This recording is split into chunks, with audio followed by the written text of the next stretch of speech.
দরকার হলে আইন সংশোধন করে হলেও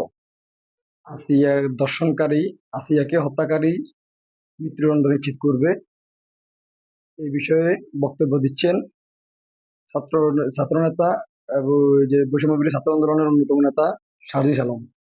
চলুন সবাই শুনে আসি কি বলেন। তাদের বিচারগুলো হতো তাহলে আমাদের বোন আসিয়াকে আমাদের এভাবে হারাতে হতো না। আমরা আমাদের এই বিচার ব্যবস্থায় নানা রকম রাজনৈতিক হস্তক্ষেপ দেখেছি, এই বিচার ব্যবস্থায় আমরা দীর্ঘসূত্রিতা দেখেছি। আমরা সামগ্রিকভাবে কোনোদিন একটা দেশে যেমন বিচার ব্যবস্থা থাকা উচিত এটা দেখিনি।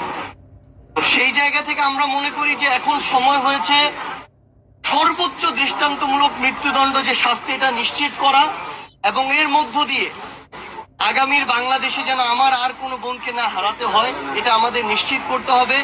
এবং এটা যদি এবার আমরা না পারি তাহলে আমরা দিন শেষে ব্যর্থ হয়ে যাব, কিন্তু আমরা আর এই ব্যর্থটা হতে চাই না। এবং আমার মনে হয় যে আমাদের মায়ের যে আহাজারি, বাবার যে পাগল প্রায় অবস্থা, সেটা কোনোদিন এরকম কথায় বা ভাষায় প্রকাশ করা সম্ভব নয়। আমরা শুধু একটা জিনিসই চাই, ওই ধর্ষকদের আমরা মৃত্যুদণ্ড চাই। আর ধর্ষণ নামক এই যে নৃশংস একটি ঘটনা, এগুলো যেন আজকে থেকে বাংলাদেশে চিরতরে শেষ হয়ে যায়, সেই উপযুক্ত ব্যবস্থাগুলো দেখতে চাই।